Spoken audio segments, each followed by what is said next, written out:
বাংলাদেশের সবচেয়ে রহস্যময় ওরস এনায়তপুর। এই যে জায়গাটা দেখছেন, এটা কোনো সাধারণ মেলা না। এটা এমন এক ওরস যেখানে এক রাতে বদলে যায় হাজার মানুষের ভাগ্য। ওরস মানে মৃত্যু না, ওরস মানে মিলন। খাজা বাবা ইউনুস আলী এই দুনিয়া থেকে আল্লাহর কাছে ফিরে যাওয়ার দিন স্মরণেই এই ওরস। 1916 সাল থেকে শুরু হয় এই ওরস। এখন 2026 সালে হবে 111তম ওরস। একটা বিষয় জানেন কি? শুরুর দিকে এই ওরসে ছিল না কোনো মাইক, ছিল না কোনো বাতি, শুধু ছিল আল্লাহের জিকির।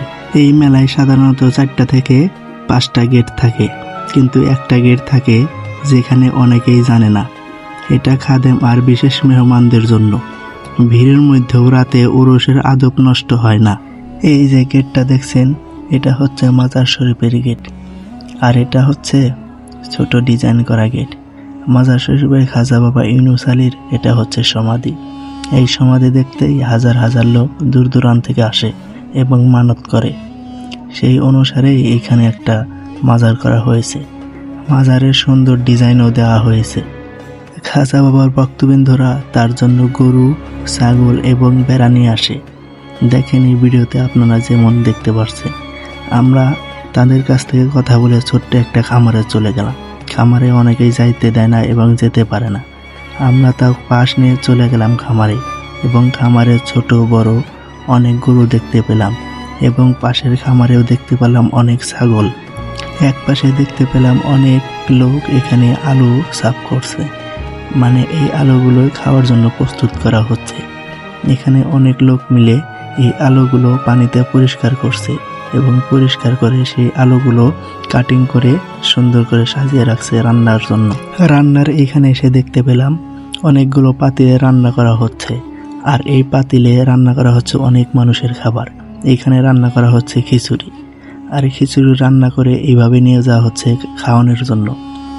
সবাই এই খিচুড়ি খাবে, তার জন্য সুন্দর করে কাঁধে করে নিয়ে যাচ্ছে।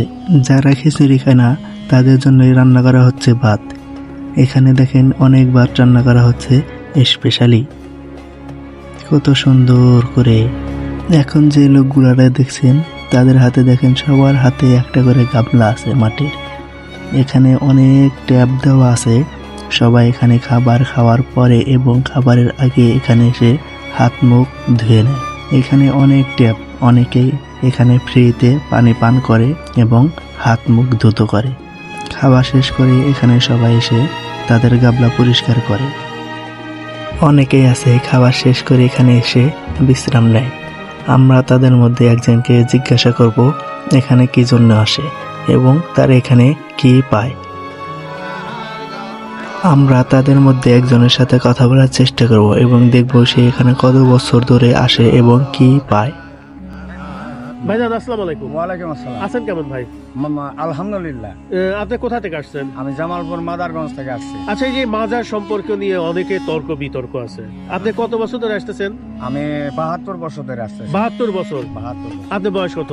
আমার বয়স 75। 75। 3 বছর বয়স থেকে আপনি এখানে হ্যাঁ আসছেন? হ্যাঁ হ্যাঁ। 3 বছর বয়সে কার সাথে আসছেন?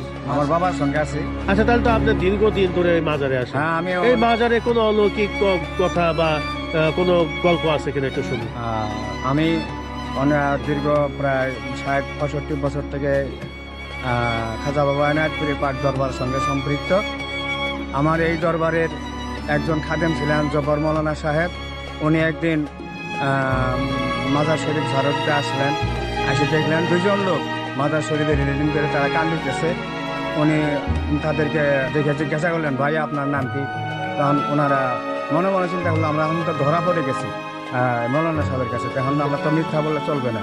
যার জন্যে উনি বললেন যে উনি হইতেছেন বাগদাদি হজরত মহিউদ্দিন আব্দুল কাদের জিলানী রহমতুল্লাহ, আর আমি হচ্ছে খাজা মঈনুদ্দিন চিশতি রহমতুল্লাহ। এই বলো কি ঘটনা। এতে বোঝা গেল যে আমার মহান মুর্শিদ খাজা বাবা এনায়েতপুরী জামানার মহান ওলি আল্লাহ, এইটাই প্রমাণিত হয়েছে। আর আমরা তরিকা নিছি। তরিকা কেন নিলাম?